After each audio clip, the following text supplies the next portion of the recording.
વિદ્યાર્થી મિત્રો, આજે આપણે ધોરણ 9 માં ગણિતમાં પ્રકરણ 1 છે સંખ્યા પદ્ધતિ એ શરૂ કરીએ.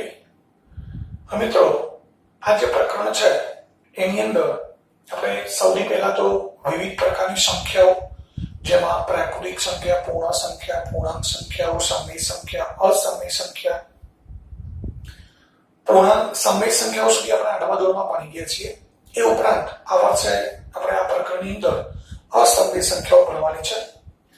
હવે સમય સંખ્યાઓ અસમય સંખ્યાઓ બંને ભેગી કરીએ એટલે જે સંખ્યા મળે એને વાસ્તવિક સંખ્યાઓ કહેવાય. તો એ વાસ્તવિક સંખ્યાઓ, ત્યારબાદ કોઈ પણ બે સમય સંખ્યા આપેલી હોય તો એની વચ્ચે કેટલી સમય સંખ્યાઓ આપણે શોધવાની હોય, ક્યારેક બે સંખ્યાઓ શોધવાની હોય, ક્યારેક 5 સંખ્યાઓ શોધવાની હોય, એ કેવી રીતે શોધી શકાય, જે આપણે 8મા ધોરણમાં પણ ભણી ગયા છીએ.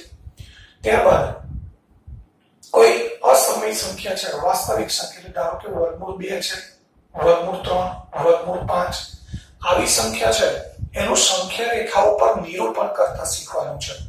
આપણે 8મા ધોરણની અંદર સમય સંખ્યાઓ જેમ કે 3/7 અથવા તો 8/5 આવી જે સમય સંખ્યાઓ છે એનું નિરૂપણ આપણે શીખ્યા. હવે 9મા ધોરણની અંદર આવી અસમય સંખ્યાઓ છે એનું સંખ્યા રેખા ઉપર નિરૂપણ સમજવાનું છે. એ ઉપરાંત આગળ સંખ્યાઓની દશાંશ અભિવ્યક્તિ. સંખ્યાઓની દશાંશ અભિવ્યક્તિ એટલે દશાંશ અભિવ્યક્તિ અથવા દશાંશ સ્વરૂપ 3 પ્રકારના હોય. શાંત દશાંશ, પહેલું અનંત આવૃત દશાંશ અને ત્રીજું અનંત અનાવૃત દશાંશ. તો 3 પ્રકારની દશાંશ અભિવ્યક્તિ સમજવાની છે. એ ઉપરાંત આવી જે દશાંશ અભિવ્યક્તિ છે, શાંત દશાંશ અભિવ્યક્તિ હોય કે અનંત આવૃત દશાંશ અભિવ્યક્તિ હોય, એનું પણ સંખ્યા રેખા ઉપર નિરૂપણ ક્રમિક વિપુલદર્શિતાની પદ્ધતિથી સમજવાનું છે. એ ઉપરાંત આગળ વર્ગમૂળ કુંતલની રચના. ત્યારબાદ આપણને કોઈ સંખ્યા આપેલી છે, એ સંખ્યાનું દશાંશ સ્વરૂપ છે, અનંત આવૃત દશાંશ આપેલું છે, દશાંશ સ્વરૂપ આપેલું છે, એને આપણે p/q સ્વરૂપમાં ફેરવવાનું હોય, અથવા p/q સ્વરૂપ આપેલું હોય તો એને દશાંશ સ્વરૂપમાં ફેરવવાનું હોય. સાથે સાથે જે અસમય સંખ્યાઓ છે, બે કે બેથી વધુ અસમય સંખ્યાઓ છે, એમની વચ્ચે સરવાળા, બાદબાકી, ગુણાકાર, ભાગાકાર કરીએ તો જે જવાબ મળે એ સમય મળે કે અસમય મળે. તો આ બધી બાબતો છે એની આપણે આ પ્રકરણમાં ચર્ચા કરવાની છે. તો સૌથી પહેલા આપણે શરૂઆત કરીએ વિવિધ પ્રકારની સંખ્યાઓ જે આપણા 8મા ધોરણમાં ભણી ગયા છે. એમાં સૌથી પહેલા જોઈએ આપણે પ્રાકૃતિક સંખ્યાઓ.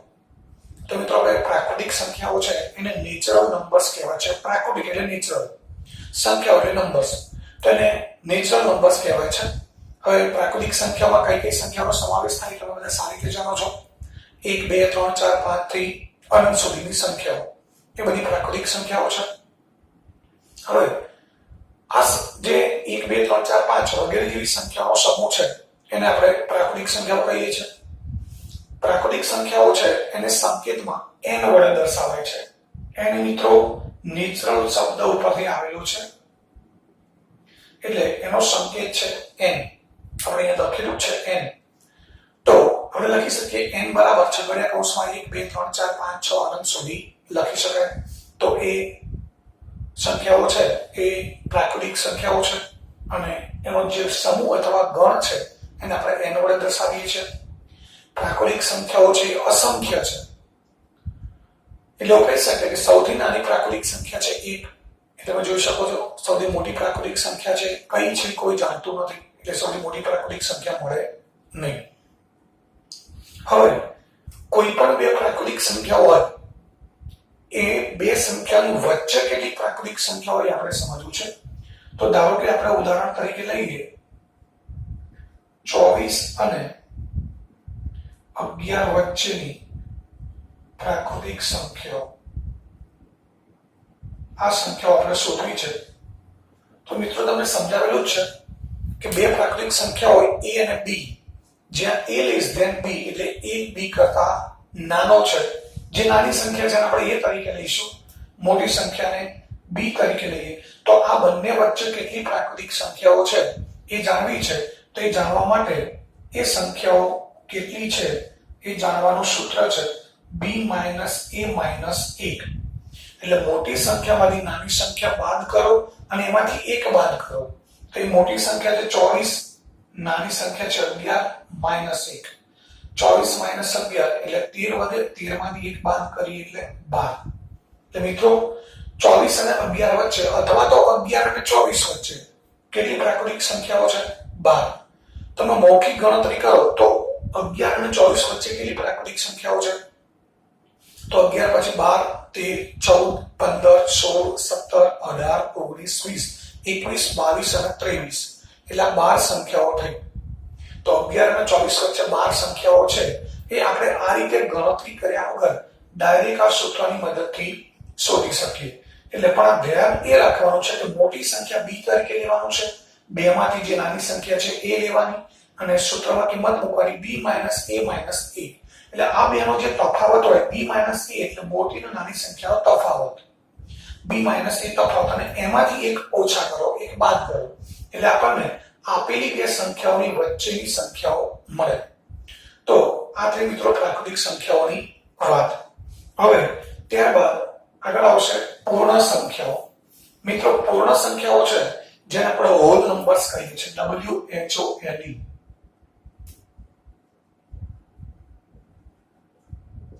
જેથી એનો સંકેત છે W, જે લખેલું છે.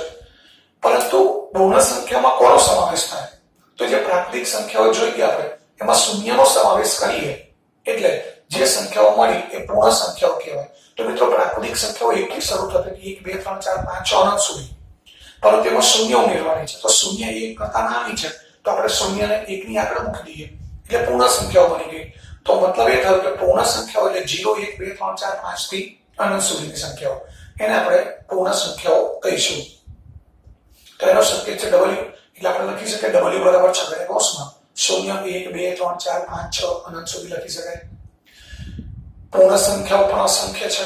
સૌથી નાની પૂર્ણ સંખ્યા તો 0, સૌથી મોટી પૂર્ણ સંખ્યા મળે નહીં અથવા તો આપણે જાણતા નથી. હવે ત્યારબાદ આગળ જઈએ પૂર્ણાંક સંખ્યાઓ. અહીંયા પણ જે હમણાં વાત કરી એમ કે બે પ્રાકૃતિક સંખ્યાઓ આપેલી હોય, એ બે પ્રાકૃતિક સંખ્યાઓની વચ્ચેની સંખ્યાઓ શોધવી હોય તો એનું સૂત્ર હતું b - a - 1. તો અહીંયા પણ બે પૂર્ણ સંખ્યાઓ a અને b, જ્યાં a b, એટલે a b કરતા નાનો છે, વચ્ચેની પૂર્ણ સંખ્યાઓ. તો એનું પણ મિત્રો સૂત્ર છે b - a - 1, આગળની જેમ જ. તો આ જ રીતે આપણે મોટી સંખ્યાને b તરીકે લઈએ, નાની સંખ્યાને a લઈએ, તો b - a - 1 કરીએ એટલે આ બે સંખ્યાઓ જે આપેલી છે પૂર્ણ સંખ્યાઓ, એ બંને વચ્ચેની આપણને સંખ્યાઓ મળી જાય. ધારો કે આપણે a બરાબર 0 લઈએ, b બરાબર 10 લઈએ, તો આ બંને વચ્ચે કેટલી સંખ્યાઓ છે જાણવું છે. તો સંખ્યાઓ બરાબર b - a - 1, b 10 છે, a 0 છે અને -1. 10 - 0 10 જ થશે અને -1 એટલે 9. હવે તમે મિત્રો ગણી લો 0 અને 10 વચ્ચે કેટલી સંખ્યાઓ હોય? તો 9 સંખ્યાઓ હોય, 1 થી 9. એ મૌખિક પણ આપણે ગણી શકીએ અને અહીંયા આપણે સૂત્રમાં કિંમત મૂકી તો પણ આપણને 9 મળે છે. તો મિત્રો વાત થઈ પૂર્ણ સંખ્યાઓ. હવે ત્યારબાદ ત્રીજા પ્રકારની સંખ્યાઓ છે જેને આપણે કહીએ છીએ પૂર્ણાંક સંખ્યાઓ.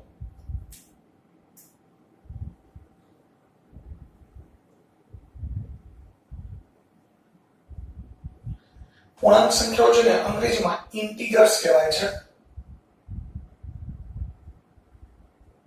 લખેલું છે. હવે પૂર્ણાંક સંખ્યાઓ છે એમાં કઈ સંખ્યાનો સમાવેશ થાય? તો આપણે પ્રાકૃતિક સંખ્યામાં શૂન્યનો સમાવેશ કર્યો, એક સંખ્યા અંદર ઉમેરી એટલે પૂર્ણ સંખ્યાઓ મળી. તો હવે પૂર્ણ સંખ્યાઓ જે છે એમાં ધન જે પ્રાકૃતિક સંખ્યાઓ છે એ વિરોધી સંખ્યાઓ ઉમેરીએ એટલે આપણને પૂર્ણાંક સંખ્યાઓ મળે. એટલે એનો અર્થ એ થાય કે પૂર્ણાંક સંખ્યાઓમાં પ્રાકૃતિક સંખ્યાઓ, એમની વિરોધી સંખ્યાઓ એટલે ઋણ સંખ્યાઓ અને શૂન્ય, આ સંખ્યાઓનો સમાવેશ કરીએ એટલે પૂર્ણાંક સંખ્યાઓ મળે. એટલે કે પૂર્ણાંક સંખ્યાઓમાં પ્રાકૃતિક સંખ્યાઓ, તેમની વિરોધી સંખ્યાઓ અને શૂન્યનો સમાવેશ થાય છે. હવે પૂર્ણાંક સંખ્યાઓને ઇન્ટીજર્સ કહેવાય છે, પરંતુ એનો સંકેત છે z. z એ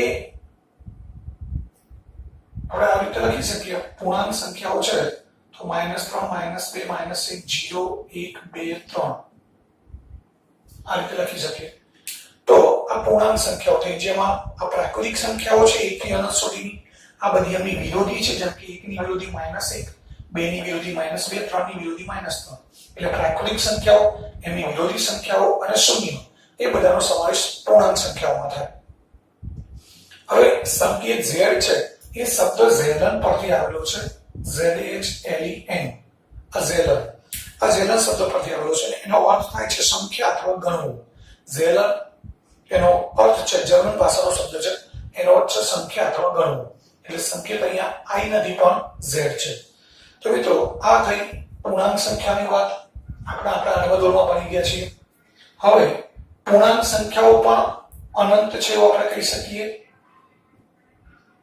અસંખ્ય પૂર્ણાંક સંખ્યાઓ છે સૌથી નાની પૂર્ણાંક સંખ્યા કઈ છે એ પણ આપણે કહી શકીએ નહીં સૌથી મોટી પૂર્ણાંક સંખ્યા છે કઈ એ પણ આપણે કહી શકીએ નહીં તો મિત્રો આ રીતે પૂર્ણાંક સંખ્યાઓની વાત અહીંયા થઈ હવે ત્યારબાદ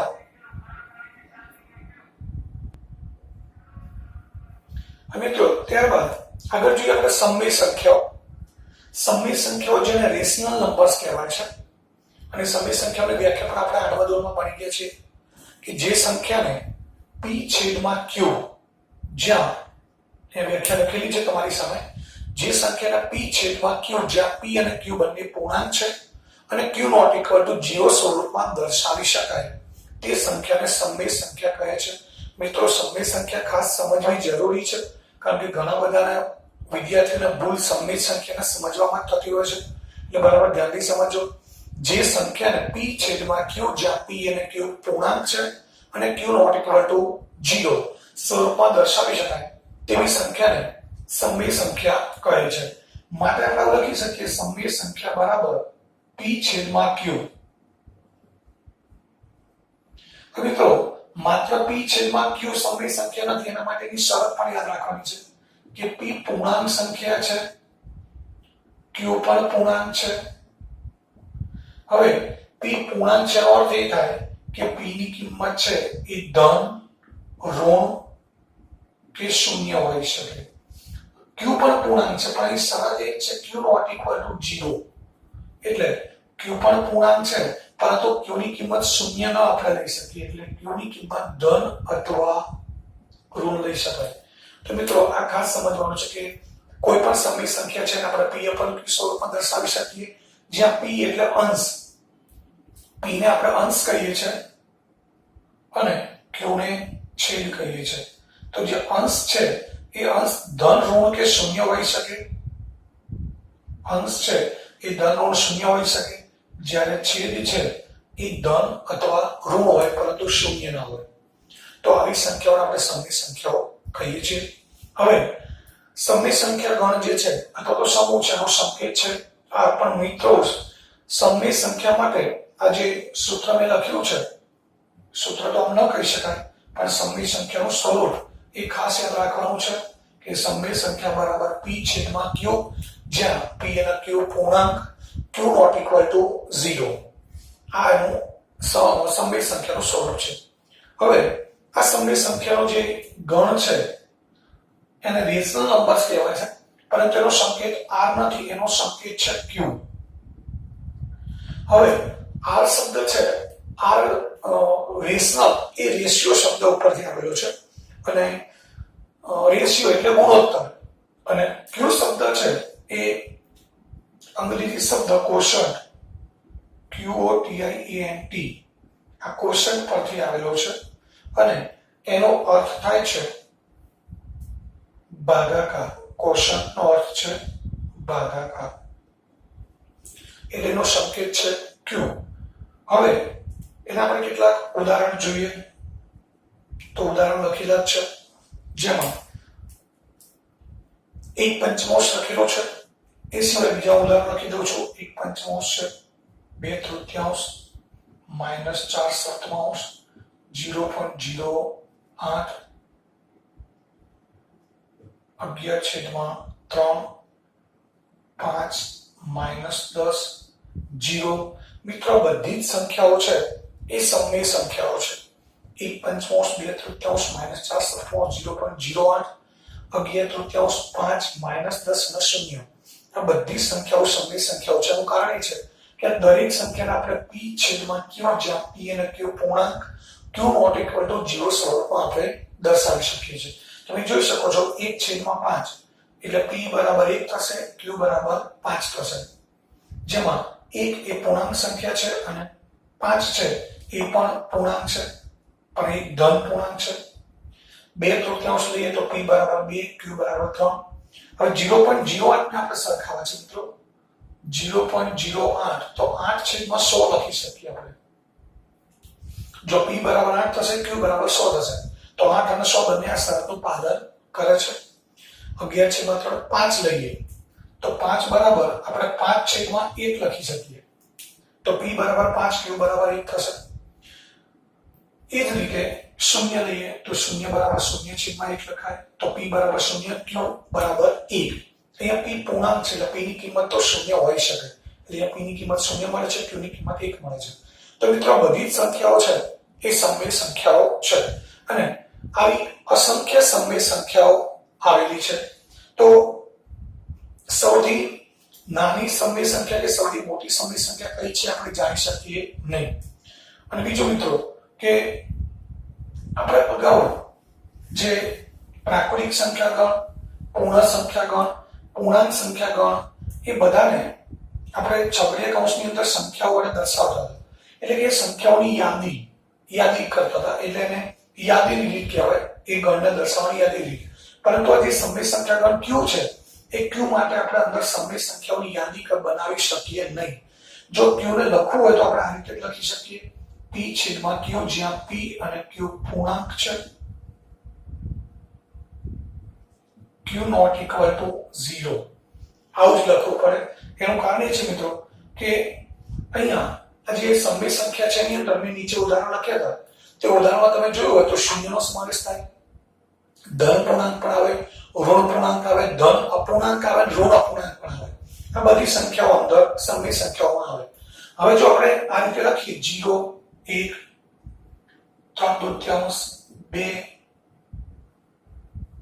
5 દૂત્યાંશ આ રીતે આપણે લખી દઈએ આ બાજુ -1 દૂત્યાંશ -1 -3 દૂત્યાંશ આ રીતે લખી શકીએ પરંતુ મિત્રો આ જે બે સંખ્યાઓ છે 0 અને 1 આ 0 અને 1 વચ્ચે આ બંને પૂર્ણાંક સંખ્યાઓ છે આ બંનેની વચ્ચે અસંખ્ય અપૂર્ણાંક સંખ્યાઓ આવેલી છે મિત્રો 1 2 5 10 નહીં અસંખ્ય અપૂર્ણાંક સંખ્યાઓ આવેલી છે અને બધી સંખ્યાઓ આપણે અહીંયા દર્શાવી શકીએ એ શક્ય નથી એટલા માટે આ જે સમય સંખ્યા ગણ q છે એને આપણે આ રીતે યાદીની રીતે દર્શાવતા નથી આ ગુણધર્મની રીત કહેવાય એટલે આપણે સમય સંખ્યાનો એક ગુણધર્મ લખ્યો છે કે સમય સંખ્યા p/q સ્વરૂપની હોય જ્યાં p અને q પૂર્ણાંક સંખ્યા હોય અને q શૂન્ય ન હોવો જોઈએ તો ખાસ યાદ રાખીશું કે સમય સંખ્યા ગણ છે એને આપણે આ રીતે યાદીની રીતે ક્યારેય દર્શાવતા નથી મિત્રો ત્યારબાદ આગળ જઈએ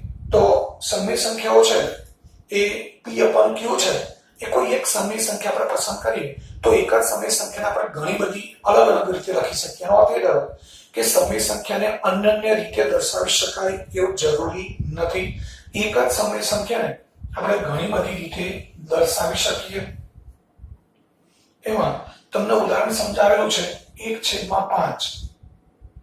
1/5 ને 2/10 પણ લખાય 3/15 પણ લખાય અને 4/20 પણ લખાય હવે મૂળ સમય સંખ્યા છે 1/5 અંશ અને છેદને 2 વડે ગુણી દઈએ આપણે અંશને 2 વડે ગુણીએ છેદને 2 વડે ગુણીએ એટલે 2/10 મળે અહીંયા છેદ ઉડાડો 2 × 5 = 10 નીચે 5 આવશે ઉપર 8 આવશે બંને સંખ્યાઓ સરખી થઈ ગઈ અહીંયા 3 × 5 છેદ ઉડાડીએ તો ઉપર 1 નીચે 5 આવશે 4 × 20 છેદ ઉડાડીએ ઉપર 1 નીચે 5 આવશે તો આ જોતા આપણને અલગ અલગ સંખ્યાઓ લાગે છે પરંતુ મિત્રો બધી સંખ્યાઓ એક સમાન છે એટલે કે બધી સંખ્યાઓ છે એ 1/5 ને બરાબર છે અને 1/5 એ આ બધી સંખ્યાઓ છે એનું અતિ સંક્ષિપ્ત રૂપ છે અતિ સંક્ષિપ્ત રૂપ પણ તમે ક્યાંક પ્રાથમિક શાળાની અંદર પ્રાઇમરીમાં ભણીને આવેલા છો તો 1/5 એ બધી સંખ્યાઓનું અતિ સંક્ષિપ્ત રૂપ છે.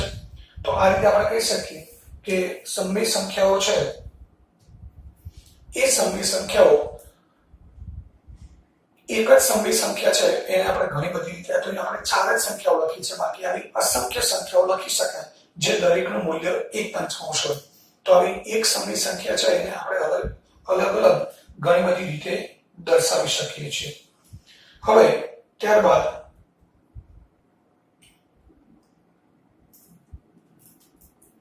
P/Q છે એ જે અંશ અને છેદ છે, તો અંશ અને છેદમાં આ P અને Q લઈએ તો P અને Q છે એને એક સિવાય કોઈ સામાન્ય અવયવ નથી. મિત્રો અહીંયા તમને 4/20 આપ્યો હતો, આપણે તરત 1/5 આવા છેદ ઉગાડી દઈએ છે. છેદ ઉગાડીએ પછી 1 અને 5 છે એ બંનેમાં કોઈ સામાન્ય અવયવ છે નહીં, એટલા માટે આપણે કહી શકીએ કે 1 અને 5 એ પરસ્પર અવિભાજ્ય સંખ્યાઓ છે. બંને સ્વતંત્ર રીતે અવિભાજ્ય સંખ્યાઓની વાત નથી, પરસ્પર અવિભાજ્ય સંખ્યાઓ છે. આપણે ધારો કે 8/18 લઈએ તો 4 દુ 8, 9 દુ 18 છેદ ઉગાડી શકાય. હવે 4 અને 9 એને કોઈ સામાન્ય અવયવ નથી, એટલે એ પરસ્પર અવિભાજ્ય સંખ્યાઓ છે. 4 પોતે અવિભાજ્ય છે, 9 પોતે વિભાજ્ય છે, પણ પરસ્પર એકબીજા માટે અવિભાજ્ય સંખ્યાઓ છે, એટલે કે બંનેને કોઈ એક સામાન્ય અવયવ નથી. હવે આ જે સમય સંખ્યાની વાત કરીએ એની અંદર મેં આગળ પણ તમને સમજાવ્યું કે સમય સંખ્યાઓની અંદર 5 પ્રકારની સંખ્યાઓ આમ જોવા જઈએ તો આ ઘણી બધી સંખ્યાઓ, જેમાં પ્રાકૃતિક સંખ્યાઓ, પૂર્ણ સંખ્યાઓ, પૂર્ણાંક સંખ્યાઓ, એ બધી સંખ્યાઓ તો આમાં આવશે જ. એ ઉપરાંત બીજી અપૂર્ણાંક સંખ્યાઓ પણ આવશે આના જેવી. એટલે એનો અર્થ એ થયો કે સમય સંખ્યાઓની અંદર 5 પ્રકારની સંખ્યાઓનો સમાવેશ થાય. એક ધન પૂર્ણાંક એ લખેલું છે, ઋણ પૂર્ણાંક, શૂન્ય, ધન અપૂર્ણાંક અને ઋણ અપૂર્ણાંક. આ 5 પ્રકારની સંખ્યાઓનો સમાવેશ સમય સંખ્યાઓમાં થાય છે.